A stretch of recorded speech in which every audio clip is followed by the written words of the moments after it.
Urban FM 104.5. Urban FM 104.5. Vous êtes sur les 104.5 Urban FM, la station urbaine, et vous écoutez le Da Fresh Morning. On a Pépé. Pépé, bonjour. Bonjour Da Fresh. Comment tu vas ce matin? Non, ça va bien, ça va super bien avec la qualification de l'équipe de la Modèle 25 à bien. Tout le monde est dans le studio, tout le monde est content. Ah bien sûr. On est content. C'est souvent très bien de parler un peu du pays de manière positive. Ouais. Parce que depuis ces derniers temps, c'est un peu compliqué. Mais là, quand ça va bien, il faut être content. Pépé, l'ambiance était comment au stade?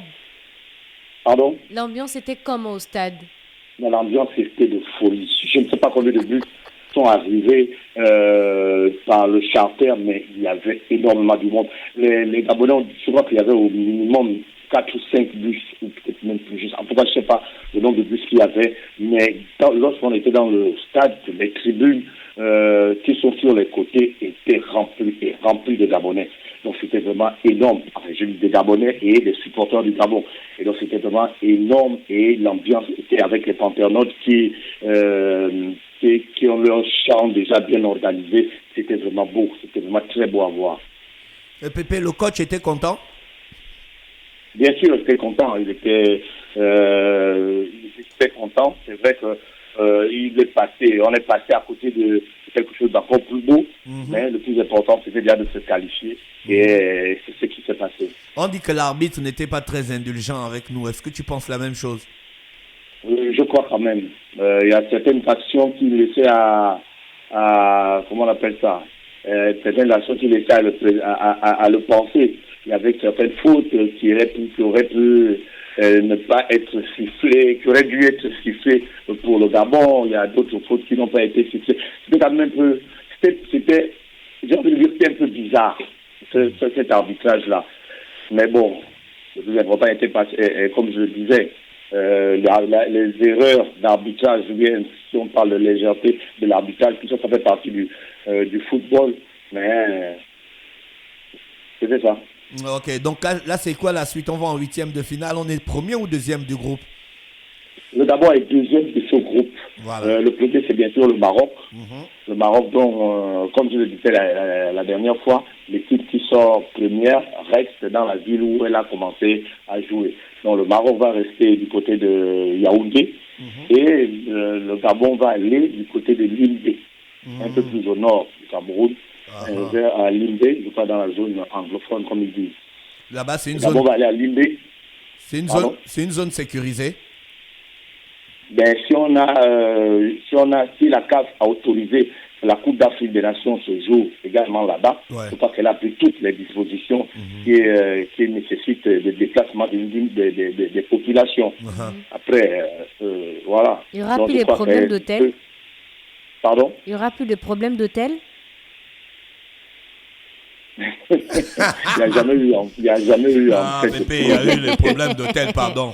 On va jouer contre le Burkina, est-ce que tu es sûr quoi? Voilà, donc le Gabon va jouer contre le Burkina dimanche le 23. Ce sera à Limbé. Et on est donc en 8e de finale. Et le 8e de finale, le principe est simple, il n'y a plus de calcul, il n'y a plus rien à faire. C'est juste que celui qui gagne passe. C'est un match, le terme des prolongations, vous partez au tir au but. Donc la chose est simple. Maintenant, comme on dit souvent dans le jargon, n'importe qui peut battre n'importe qui dans cette étape. Donc c'est vraiment ce qui va se passer. Le Gabon peut aller encore plus loin. L'équipe du Burkina Faso, c'est une équipe qu'on connaît bien.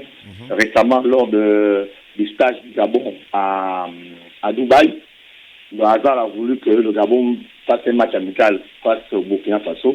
Un match d'ailleurs perdu 3-0. Ah ouais, donc, il faut revenir sur ça quand même. On a quand même si c'était un match amical, mais les gars, ils nous ont quand même aligné 3 buts. Hein? Oui, c'est ce que j'ai dit. Donc ils ont battu, ils ont gagné. Donc c'est pas une petite équipe. Il faut pas parce qu'on va éviter des gros. On peut penser que le Burkina Faso c'est une petite équipe. Non, c'est une équipe assez solide qui fait ce qu'elle veut, si je peux le dire comme ça, là, qui n'a pas de grosses stars à part Traoré, dont l'équipe est autour de lui. Mais c'est une équipe qui est assez joueuse et je crois que ce sera un très bon match. Donc, ça sera du côté de Limbé pour les 8e de finale. Le Gabon, comme je le disais, face au Burkina Faso lors du stage de Dubaï. On a pris 3-0. Mais 2 ou 3 ans avant, le Gabon avait carrément joué face à cette même équipe de Burkina Faso en France, où le Gabon avait gagné 1-0. Donc, c'est 2 équipes qui se connaissent, qui vont donc nous donner une bonne prestation, je l'espère. Pépin, je vois que dans notre équipe, on a quand même des problèmes de finition. Ah oui. Parce que comme hier, on a pu le voir, on aurait pu être premier. On aurait pu tuer le match très tôt. Ouais. Malheureusement, on a eu beaucoup de maladresse.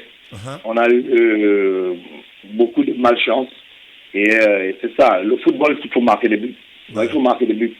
Vous pouvez avoir la domination que vous voulez. Vous pouvez avoir le genre de style que vous voulez. Si vous ne marquez pas de but, vous ne pouvez pas aller loin. Donc, nos attaquants ont manqué de beaucoup plus de réalisme. Et le Maroc en a profité après pour revenir au score. Tu sens que les footballeurs sont plus galvanisés qu'au début de la compétition, là, à ce stade?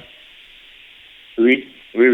Parce que au fur et à mesure, beaucoup de jeunes prennent de la confiance. Ouais. En commençant la compétition, certains n'avaient pas une grosse expérience de haut niveau. Ils venaient jouer des bouts de match. Après le premier match, certains se libèrent. Ils arrivent à se rendre compte qu'ils peuvent jouer. Ils ont la capacité de jouer. Ils n'ont peut-être pas le rythme parce que beaucoup ne sont pas dans des grandes équipes ou dans des grandes compétitions.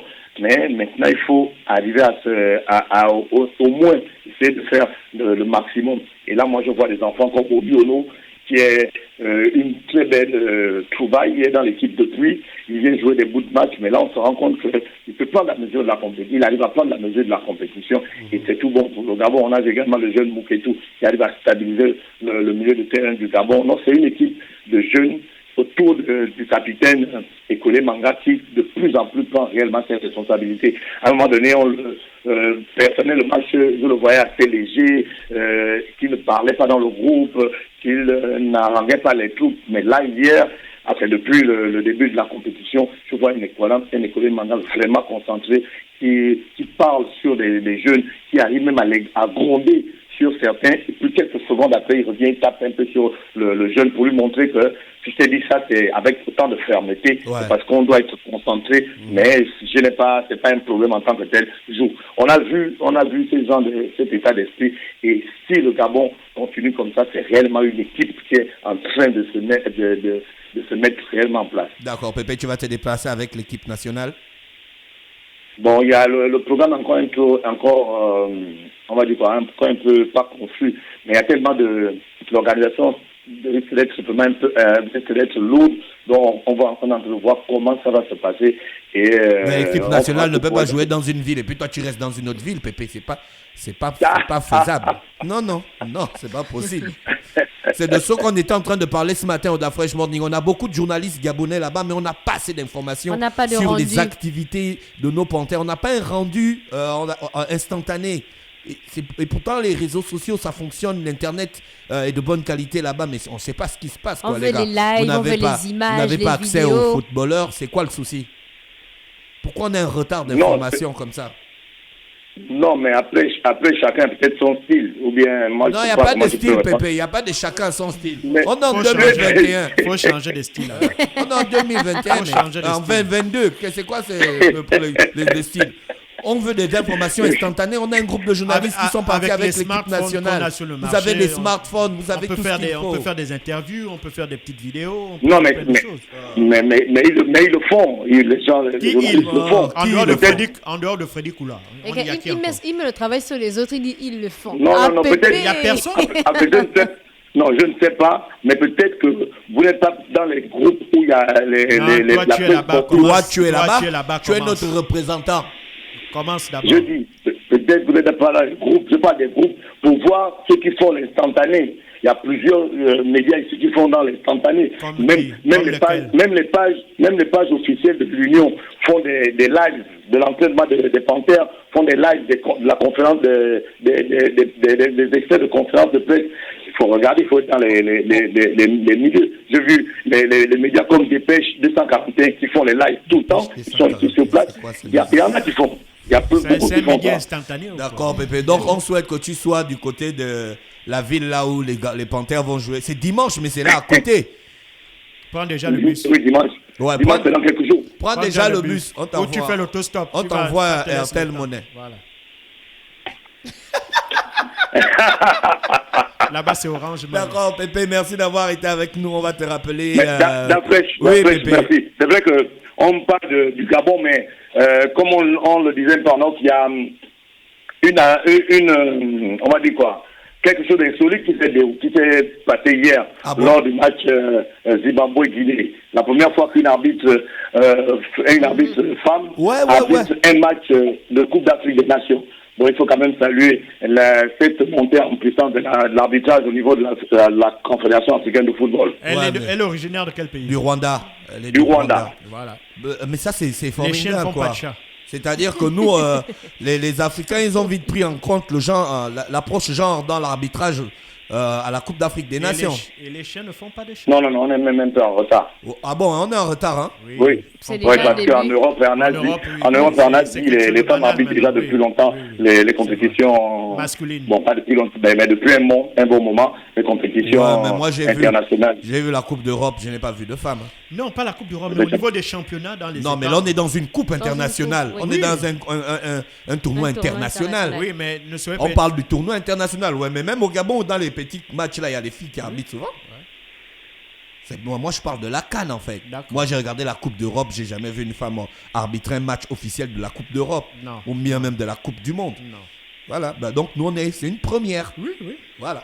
Pépé, Oui. j'espère que tu vas garder la voix, hein, parce que ta voix est en train de partir, là, arrête de crier. crie Ah, trop. vraiment, Tu es parti c'est pour faire le reportage. Entre essayer de faire son boulot Non, tu es parti pour faire le boulot. Supporter, c'est Laisse et d'abord, être là. Ne mets pas les organes. Laisse-nous ça. difficile de faire. Laisse-nous ça. Laisse le support, laisse le supportage. Toi, tu es le journaliste, tu fais le reportage, tu ne fais pas le supportage. Merci Pépé, avec nous ce matin sur les 104.5 Urban FM, la station urbaine. Elvis aussi est avec nous. Elvis, bonjour. Bonjour Dafresh. Elvis, l'analyse du match. Bon, déjà, j'ai envie de m'appesantir sur un point. Il faudrait qu'aujourd'hui, au sein de la Fédération gabonaise de football, on laisse les entraîneurs faire leur travail. Et on doit permettre aux entraîneurs de s'inscrire sur la continuité. C'est la 5e CAN que le Gabon joue en 10 ans. Et à chaque fois, on a eu un nouvel entraîneur à chaque compétition. En 2010, en Angola, on avait Alain Giresse. En 2012, on avait Gernard Rohr. En 2015, on avait Georges Costa. En 2017, on avait José Luc Camacho. Et là, en 2022, on a... 2021. Je dis 2022 pour l'année, mais pour la CAN 2021, on a Patrice Neveu. Donc, en fait, à chaque fois, on est dans un éternel recommencement. Donc, ce qui fait que les coachs n'ont pas la possibilité de bien faire leur travail. On a vu Joachim Low, qui était adjoint de Jürgen Klinsmann au Mondial 2006. Après, il est devenu coach titulaire en 2008 et il est venu remporter la Coupe du Monde avec l'Allemagne en 2014, 6 ans après. Donc, on doit laisser les sélectionneurs faire leur travail. Et aujourd'hui, Patrice Neveu, big up à lui, il fait un excellent travail.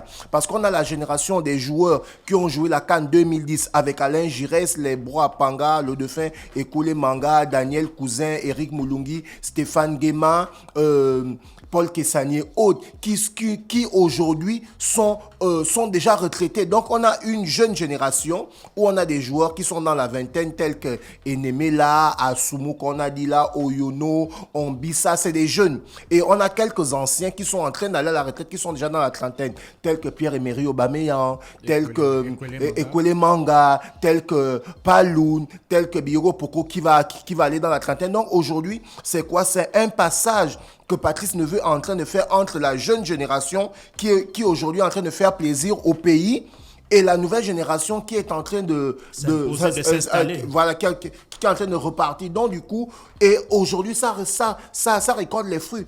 Personne n'aurait misé qu'en absence de Pierre-Emerick et de Mario Lemina, on devait être à ce niveau-là. Et pour ceux qui ont regardé le match d'hier, c'est le Maroc qui a passé son temps à revenir au score.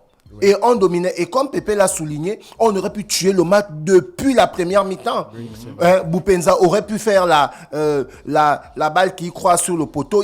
On aurait pu mener 2-0. Et l'autre poteau d'Alevina, on aurait pu mener 2 ou 3-0 à la première mi-temps. Donc aujourd'hui, Patrice Neveu est en train de faire un très bon travail au sein de cette équipe parce qu'on a des jeunes. Déjà au niveau du classement, hier le Gabon a joué à 3-5-2. On avait 2 avant-centres, Alemina et Boupenza. Et comme le milieu de terrain marocain, c'est un très bon milieu de terrain. Donc on a vu des joueurs tels que Moussunda et Anthony Oyono qui sont venus évidemment compenser ce milieu-là avec Kanga Gelor et Biyogo Pogo. Sans oublier, depuis le début de la CAN, le petit Yohan Obianchi fait une magnifique compétition. Donc c'est dire qu'aujourd'hui, le résultat de 2-1 du Gabon face au Maroc, il faut dire bravo aux jeunes.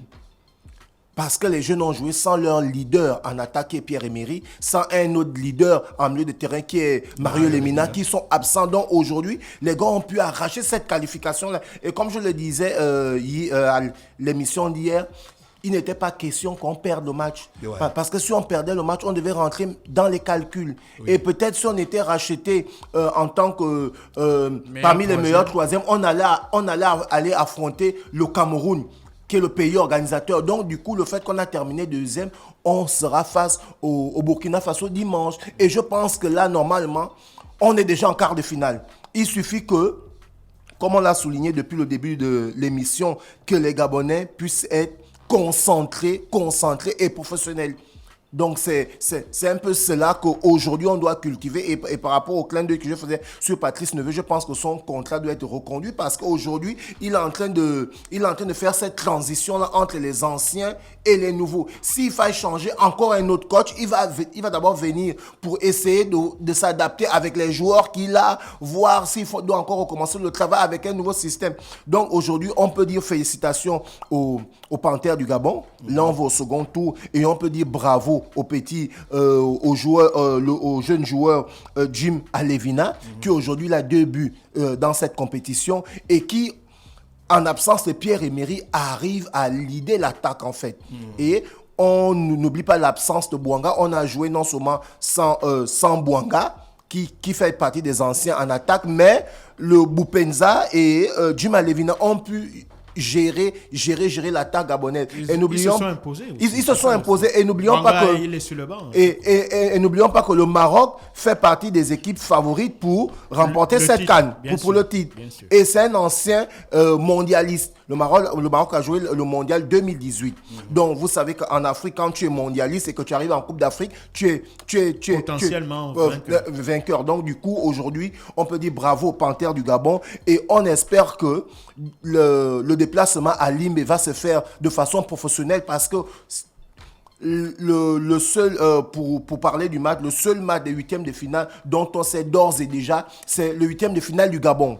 Pour les autres rencontres, ce n'est pas encore sorti. Les adversaires ne savent pas encore. Le Nigeria, le Cameroun, le Maroc, le Sénégal et la Guinée ne savent pas encore les équipes qui vont affronter en 8e. Mais le Gabon, on sait déjà. Et on a joué le match amical face au Burkina, où on a perdu 3-0. Bon, après, derrière, les joueurs avaient boycotté le match parce qu'ils demandaient les primes. Donc là, maintenant, les primes sont arrivées. Les gars sont au 2e tour. Il faut maintenant qu'on se concentre. Et le Burkina Faso est prenable. La dernière fois qu'on a joué contre le Burkina Faso en Coupe d'Afrique, c'était la CAN 2015 qui s'est jouée en Guinée équatoriale. On l'avait remporté 2-0 grâce à un but de Pierre-Emerick et de... comme il s'appelle encore, M7, là, Malik Evuna. Donc, du coup, aujourd'hui, on n'ignore pas cette équipe du Burkina Faso, on la connaît. Donc, si les gars sont concentrés, je pense qu'on pourra effectivement remporter ce match et aller en quart de finale. Parce qu'aujourd'hui, non seulement le peuple a besoin que le Gabon puisse aller en quart de finale, mais ils doivent aussi penser aussi aux joueurs locaux qui n'ont pas de championnat depuis 2 ans. Donc, du coup, le fait que le Gabon arrive en quart de finale, je pense que ça va peut-être permettre aux dirigeants du football gabonais sur le plan national de dire, bon voilà, on a eu une période à vide en 2020 avec le Covid. Là, en 2021, on a essayé de se maintenir. Ça va, on sait maintenant comment ça se passe au niveau du Covid. Il faut se vacciner, il faut avoir des mesures barrières et tout. Et là, on est en 2022. Et le fait que l'équipe nationale fasse une grande prestation en CAN, ça peut peut-être booster les choses pour que le championnat puisse revenir. Et on va aussi s'appesantir sur l'élimination du Ghana. Il faut dire que les Black Stars du Ghana, c'est l'une des meilleures équipes en Afrique. En termes de trophées, les Black Stars du Ghana ont 4 trophées. C'est vrai que le dernier trophée qu'ils ont remporté, c'était en 82 avec le géantissime grand joueur ghanéen Abedi Pelé. Mais le Ghana est parmi les 3 meilleures équipes africaines.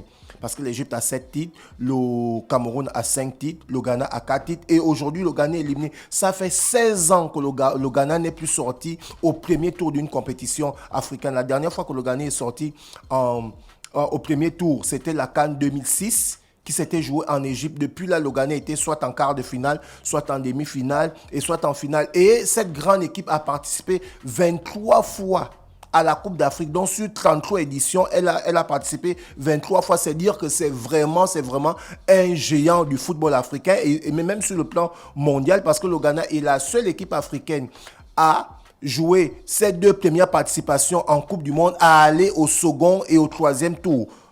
En 2006, le Ghana était en 8e de finale. Ils ont été éliminés par le Brésil du grand Ronaldo le Brésilien de Sousa Faria. Ensuite, en 2010, le Ghana allait en quart de finale de la Coupe du Monde, éliminé par l'Uruguay au tir au but. On se souvient que Luis Suarez avait enlevé le but qui devait envoyer le Ghana en demi-finale. Donc, c'est dire que c'est vraiment une très, très grande équipe qui aujourd'hui qui est éliminée.